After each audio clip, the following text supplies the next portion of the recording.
ಭಾರೀ ಮಳೆಯಿಂದಾಗಿ silicon city ತತ್ತರಿಸಿ ಹೋಗಿದೆ. ಒಂದೇ ಒಂದು ಮಳೆಗೆ ಬೆಂಗಳೂರು ನಗರ ಬಂಡವಾಳ ಬಯಲಾಗಿದೆ. ಮಳೆಯ ಅಭಾವ ಹೆಚ್ಚಾದ ಕಾರಣ ಬೆಂಗಳೂರಿನ ಬೌರಿಂಗ್ ಆಸ್ಪತ್ರೆಯ ಬಳಿ ಘನಘೋರ ದುರಂತ ನಡೆದು ಹೋಗಿದೆ. ಆಸ್ಪತ್ರೆಯ ಕಾಂಪೌಂಡ್ ಕುಸಿದು ಬಿದ್ದಿದ್ದು ಅಲ್ಲಿದ್ದ ವ್ಯಾಪಾರಿಗಳು, ಮಕ್ಕಳು ಸಾವನ್ನಪ್ಪಿದ್ದಾರೆ. ಈ ವಿಚಾರದಲ್ಲೂ ರಾಜಕೀಯ ಕೆಸರಿನ ಚಾಟ ಶುರುವಾಗಿದೆ.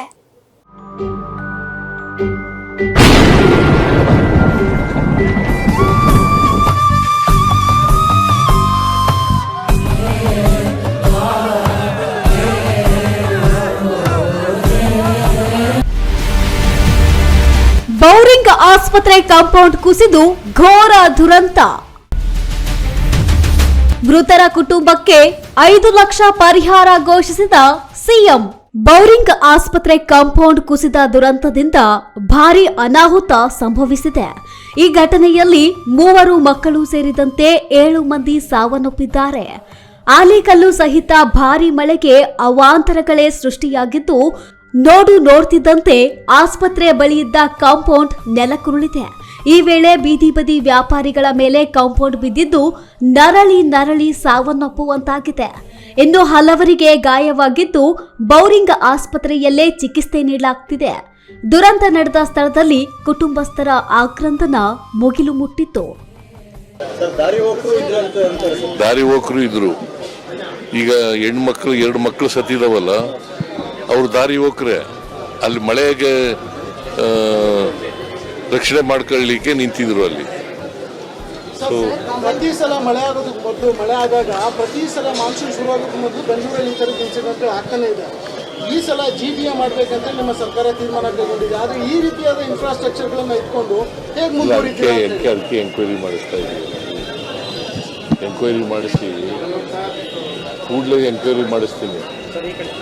ಬೀದಿ ಬದಿ ವ್ಯಾಪಾರಿಗಳಿಗೆ ಸರ್ ಈ ರೀತಿ ಇನ್ಸಿಡೆಂಟ್ ಆಗಬಾರ್ದು ಅಂತ ಹೇಳಿ ಎಲ್ಲಾದ್ರೂ ಒಂದು ಪರ್ಟಿಕ್ಯುಲರ್ ಜಾಗ ಮಾಡ್ಕೊಡ್ಬೇಕಂದ್ರೆ ಮಾಡ್ತಾರಪ್ಪ.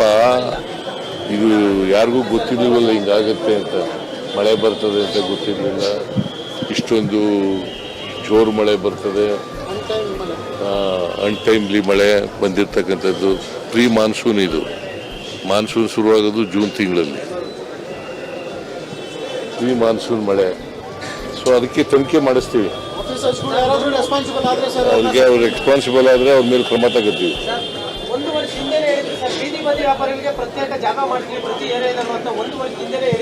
ಯಾರು ಅದೇ ನೋಡೋಣ. ಈಗ BBMP ಅಧಿಕಾರಿಗಳು ಬಂದಿಲ್ಲ. ಎಲ್ಲ ಕಡೆ ಮಳೆ ಬಿದ್ದು ಮರ ಬಿದ್ದುಬಿಟ್ಟಿದ್ದಾವೆ, ಬರೋಕ್ಕಾಗಿಲ್ಲ. ಯಾರು ಬಂದಿದ್ದಾರೆ ಈಗ BBMP ಅವರು? ನೀವು ಹೇಳಿದ್ರ? ಘಟನೆ ಬಗ್ಗೆ ಮಾಹಿತಿ ಪಡೆದ ಸಿಎಂ. GBAಗೆ ಸಿಎಂ ಖಡಕ್ ವಾರ್ನಿಂಗ್. ಈ ವಿಷಯ ತಿಳಿಯುತ್ತಿದ್ದಂತೆ ಬೌರಿಂಗ್ ಆಸ್ಪತ್ರೆಗೆ ಸಿಎಂ ಸಿದ್ದರಾಮಯ್ಯ ಭೇಟಿ ನೀಡಿ ಮೃತರ ಕುಟುಂಬಸ್ಥರಿಗೆ ಸಾಂತ್ವನ ಹೇಳಿದ್ರು. ಸ್ಥಳದಲ್ಲಿದ್ದ ಕಮಿಷನರ್ ಬಳಿ ದುರಂತದ ಕುರಿತು ಮಾಹಿತಿ ಪಡೆದು ಅಧಿಕಾರಿಗಳಿಗೆ ಕ್ಲಾಸ್ ತೆಗೆದುಕೊಂಡ್ರು. ಏನ್ ಮಾಡ್ತಿದ್ದೀರಾ, ಇವೆಲ್ಲ ದುರಸ್ತಿಗೊಳಿಸಲು ಆಗಲ್ವಾ ಎಂದು ತರಾಟೆಗೆ ತೆಗೆದುಕೊಂಡ್ರು. ಬಳಿಕ ಮೃತರ ಕುಟುಂಬಕ್ಕೆ ಸಿಎಂ 5 ಲಕ್ಷ ಪರಿಹಾರ ಘೋಷಿಸಿ ಗಾಯಾಳುಗಳ ಚಿಕಿತ್ಸಾ ವೆಚ್ಚ ಭರಿಸುತ್ತೇವೆ ಎಂದರು. ಅಲ್ಲದೆ ಪ್ರಕರಣದ ಕುರಿತು ಕೂಲಂಕುಷವಾಗಿ ತನಿಖೆ ನಡೆಸುವಂತೆ ಸಿಎಂ ಸೂಚಿಸಿದ್ರು.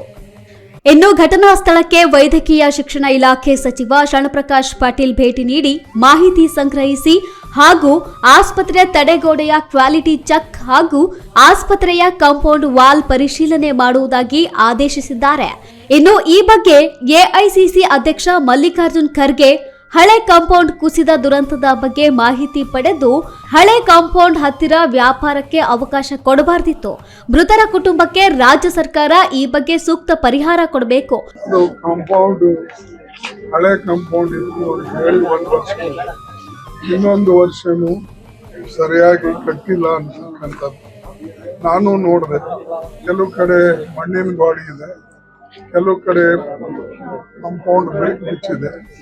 ಅದಕ್ಕೆ ನಾನು ಕೂಡ ಮಾತಾಡಿದ್ದೇನೆ. ಅದಕ್ಕೆ ಒಂದು ಕಡೆ ಕಾಂಪೌಂಡ್ ಸರಿಪಡಿಸ್ಬೇಕು ಮತ್ತು ಯಾರು ಅಲ್ಲಿ ಕಾಂಪೌಂಡ್ ಹತ್ರ ಕಾಯಿಪಲ್ಯ ಮಾರ್ಕೊಂಡು ಕೊಡ್ತಾ ಇದ್ರು ಅವರಿಗೆ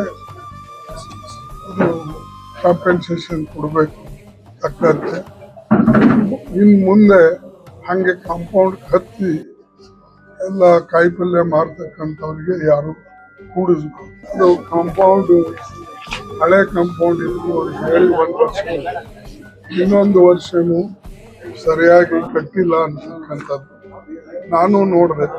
ಕೆಲವು ಕಡೆ ಮಣ್ಣಿನ ಗಾಡಿ ಇದೆ, ಕೆಲವು ಕಡೆ ಕಾಂಪೌಂಡ್ ಬಿಚ್ಚಿದೆ. ಅದಕ್ಕೆ ನಾನು ಕೂಡ ಮಾತಾಡಿದ್ದೇನೆ.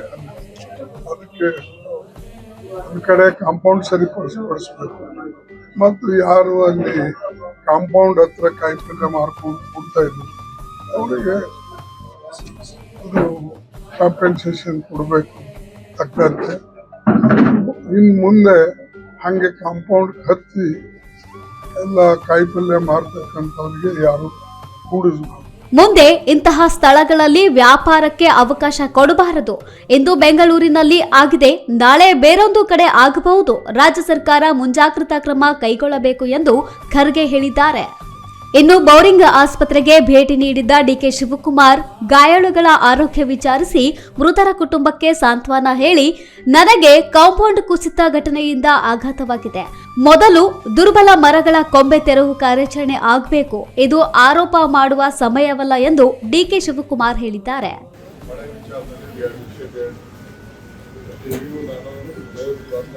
ಮಳೆ ಜಾಸ್ತಿ ಬಂದರೆ ನಾವೆಲ್ಲ ಸಿದ್ಧತೆಯನ್ನು ನಾವು ಮಾಡ್ಕೊಂಡಿದ್ದೀವಿ. ನಾವು ಮಾಡ್ತೀವಿ. ಯಾಕೆಂದರೆ ವರ್ಷ ನಮಗೆ ಭಾಳ ತೀವ್ರವಾದಂಥ ಬಗ್ಗೆ ನಮ್ಮ ಡಿಪಾರ್ಟ್ಮೆಂಟಲ್ಲಿ ಮಳೆ ಕಡಿಮೆ ಬರ್ತದೆ ಅಂತ ಹೇಳ್ತಾ ಇದ್ದೀವಿ. ಜೊತೆ ಮಳೆ ಕಡಿಮೆ ಬರ್ತದೆ, ಎಲ್ಲ ಜಾಗರಿಗೂ ದೊಡ್ಡ ಸಮಸ್ಯೆ ಆಗ್ತದೆ. ಕರಾವಳಿ ಪವರ್ಗೋಸ್ಕರ ಭಾಳ ಸಮಸ್ಯೆ ಆಗ್ತದೆ. ವಾತಾವರಣ ಇದೆ. ಹೀಗೆ ನಾಳೆ ನಾನು ತುಂಗಭದ್ರಾ ಹೋಗ್ತಾ ಇದ್ದೀನಿ.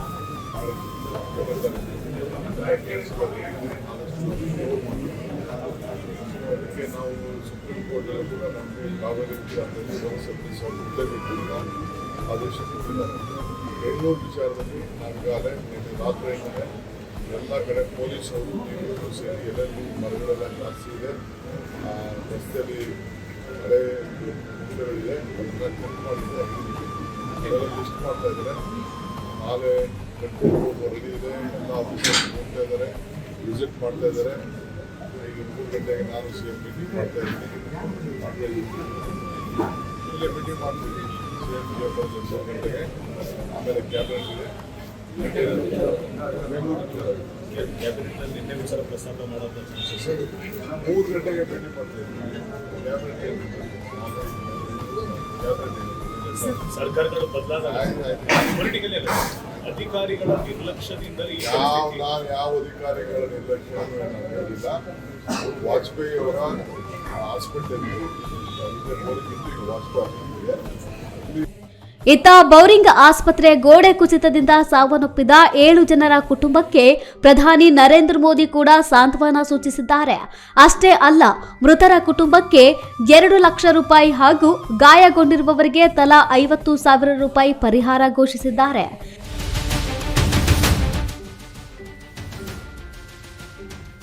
ಹಾಗೆಯೇ ಗಾಯಾಳುಗಳು ಆದಷ್ಟು ಬೇಗ ಗುಣಮುಖರಾಗಲಿ ಎಂದು ಮೋದಿ ಪೋಸ್ಟ್ ಮಾಡಿದ್ದಾರೆ.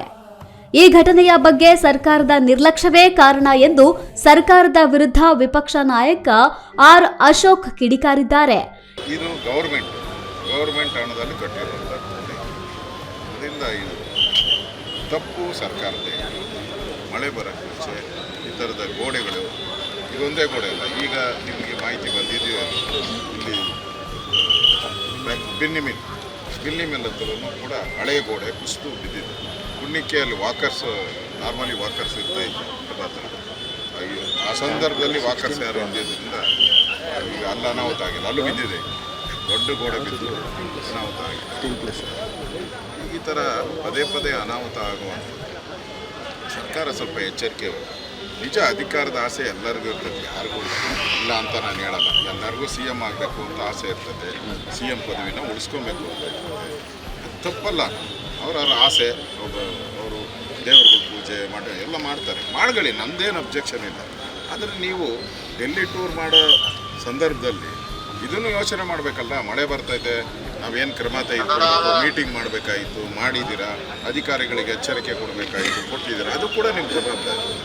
ಒಂದು ಕಡೆ ಕೇಳಿ, ನೀವು ಮುಖ್ಯಮಂತ್ರಿ ಆಸನಗಳು ಕೇಳಿ, ಉಳಿಸ್ಕೊಳಕ್ಕೂ ನೀವು ಕೇಳಿ. ಆದರೆ ಇದು ಜನ ನಿಮಗೆ ಓಟ್ ಹಾಕಿರೋರು, ಜನರ ಆಶೀರ್ವಾದದಿಂದ ನೀವು ಅಲ್ಲಿದ್ದೀರಾ, ಇದು ಕೂಡ ನಿಮ್ಮ ರೆಸ್ಪಾನ್ಸಿಬಿಲಿಟಿ. ಇದನ್ನು ಮರಿಬಾರ್ದು. ಇದನ್ನು ನಾನು ಆಗ್ರಹ ಮಾಡ್ತಾ ಇದ್ದೀನಿ, ಇದನ್ನು ಉನ್ನತ ಮಟ್ಟದ ತನಿಖೆಯನ್ನು ಮಾಡಬೇಕು. ಇನ್ನು ಆರ್ಸಿಬಿ ಕಾಲ್ತುಳಿತ ವೇಳೆ 11 ಜನ ಸಾವನ್ನಪ್ಪಿದ್ರು. ಈಗ ಕಾಂಪೌಂಡ್ ಕುಸಿದು 7 ಮಂದಿ ಸಾವನ್ನಪ್ಪಿದ್ದಾರೆ. ಸರ್ಕಾರಕ್ಕೆ ಮಾತ್ರ ಸಿಎಂ ಕುರ್ಚಿ ಬಗ್ಗೆ ಚಿಂತೆ ಆಗ್ತಾ ಇದೆ. ಈ ಮಧ್ಯೆ ದೆಹಲಿಗೆ ಹೋಗೋದು ಬರೋದು ಇವರ ಮುಖ್ಯ ಕೆಲಸವಾಗ್ಬಿಟ್ಟಿದೆ. ಈ ಘಟನೆ ಬಗ್ಗೆ ಉನ್ನತ ಮಟ್ಟದ ತನಿಖೆ ಆಗಬೇಕು ಎಂದು ಆರ್ ಅಶೋಕ್ ಆಗ್ರಹಿಸಿದ್ದಾರೆ. ಒಂದೇ ವೇಳೆಗೆ ನಗರದಲ್ಲಿ ಸಮಸ್ಯೆಗಳ ಹೊಳೆಯೇ ಹರಿದಿದೆ. ಮಳೆಗಾಲ ಬರುವುದಕ್ಕೂ ಮೊದಲೇ ಜಿಬಿಎ ಎಚ್ಚೆತ್ತುಕೊಳ್ಳದಿದ್ರೆ ದೊಡ್ಡ ಅನಾಹುತ ಸಂಭವಿಸುವ ಸಾಧ್ಯತೆ ಇದೆ. ಒಂದೇ ದಿನದಲ್ಲಿ ಬೆಂಗಳೂರಿನ ಬಂಡವಾಳ ಬಯಲಾಗಿದೆ. ಮಳೆಗಾಲ ಬಂದ್ರೆ ಮುಂದೆ ಕತೆ ಏನು?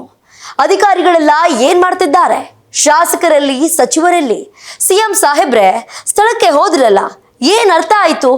ಜನರ ಕಷ್ಟ ಕಣ್ಣಿಗೆ ಕಾಣಿಸ್ತಾ ಇಲ್ವಾ? ಇವಾಗೇನು ಯಾವ ಕ್ರಮವನ್ನ ಕೈಗೊಳ್ತೀರಿ?